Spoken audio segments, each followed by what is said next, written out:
सर्वप्रथम इस सुंदर समारोह के सर्वप्रिय मुखिया, द सोशल हाउस के नौका खेवनहार, साहित्य गगन के सूर्य, आप समस्त नाना प्रकार के श्रेष्ठ कवियों के मध्य एक सर्वश्रेष्ठ कवि का दिग्दर्शन, जिनके दर्शन कर मम अंबर भी प्रसन्नता से प्रफुल्लित हो उठता है, जिनके सुंदर मुख पर करोड़ों कामदेवों की शोभा का मान मर्दन हो रहा है, वो जो वलिकावली को ब्रह्मावली में लज्जित करने की सामर्थ्य रखते हैं, जिनके शुभ आगमन पर स्वर्ग सम्मुख देता दिखाई, ऐसे विचारों के धवल सागर, जिनके सुंदर करान्वित करों के मध्य से किसी भी उच्च कार्य का होना कोई मान्य नहीं रखता, जिनको लख कर मन मयूर पर नृत्य हेतु फैलाते हैं, जिनको लख कर कठिन कार्य भी सरल रूप ले लेता है, एवं जिनके सुंदर मस्तिष्क में मानो साक्षात सरस्वती मैया का निवास है, ऐसे अर्चनीय, वंदनीय, प्रातस्मरणीय माननीय रवि सर को मेरा प्रणाम। एवं समस्त आयोजकगण जिन्होंने मुझे यहाँ आने का श्रेष्ठ अवसर प्रदान किया, मैं समस्त आयोजकगण का हृदय से अभिवादन करती हूँ, बहुत बहुत अभिवादन करती हूँ, आभार व्यक्त करती हूँ।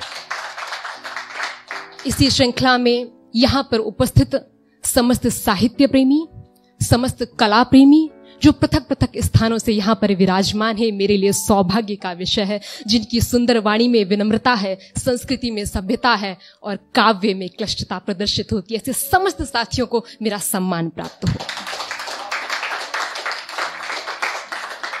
अब तक बारी थी सम्मान की और अब बारी आती है मेरे हृदय के विचारों की। साहित्य से बेहद लगाव रखती हूँ और साहित्य से संबंधित अपने संक्षिप्त विचारों की एक छोटी सी झलक इस ध्वनि विस्तार यंत्र के माध्यम से उच्च स्वर के उद्घोषित आवाजों में आप तक पहुंचाने का प्रयास करती हूँ। सुनिएगा। मैंने सुना है कि प्रथम दृष्टि में ईश्वर अंश जीव अविनाशी, अर्थात प्रत्येक जीव में ईश्वर के अंश का वास होता है, तो इस आशय से द्वितीय दृष्टि में प्रत्येक आत्मा में भी परमात्मा का वास होता है। तो इस आशय से तृतीय दृष्टि में रामायण में बेहद सुंदर चौपाई है जो आप तक पहुंचाना चाहूंगी कि राम ते अधिक राम कर दासा, राम ते अधिक राम कर दासा, मोरे मन अस दृढ़ विश्वासा। अर्थात भगवान शंकर ने स्वयं पूर्ण दृढ़ विश्वास के साथ अपनी वाणी में कहा है कि राम भक्त सदैव राम जी से बड़ा होता है।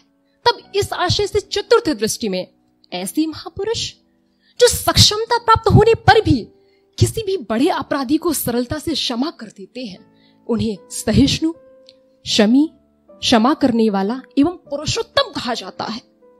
अर्थात वे देवता के पर्याय है, तो क्यों ना ऐसे श्रेष्ठ महापुरुषों का दो शब्दों में सम्मान कर लिया जाए। तो अब सुने अलंकृत भाषा में प्रार्थना के माध्यम से सम्मान की प्रस्तुति।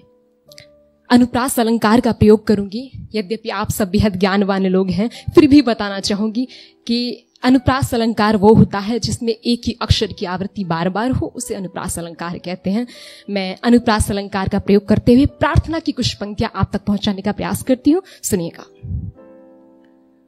पूर्ण पुरुषोत्तम परादपर, परम प्रभु प्रसिद्धि परमेश्वर, प्रगतिपाल पालक परेशु प्रेमी, प्रण पालक में पगर प्यार, कि पात की पतित पाप, पावन पदार बिंदु, पावत परम पद पे पुकार, कि प्राणों के प्राण प्रिय, प्रियतम परम पूज्य, मंजुल प्रणाम पाद पंकज में वार वार, मंजुल प्रणाम पाद पंकज में वार वार।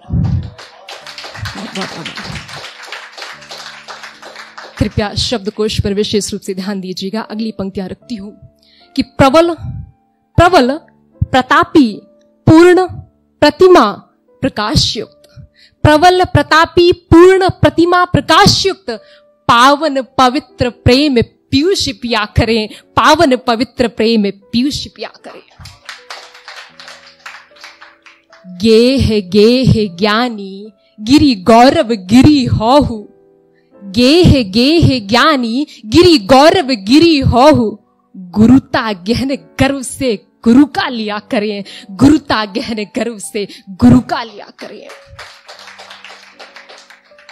संयमी, संयमी स्नेहशील शीतल सलिल सौभ, संयमी स्नेहशील शीतल सलिल सौभ, सज्जन सराह शुभ सौरभ लिया करे, सज्जन सराह शुभ सौरभ लिया करे।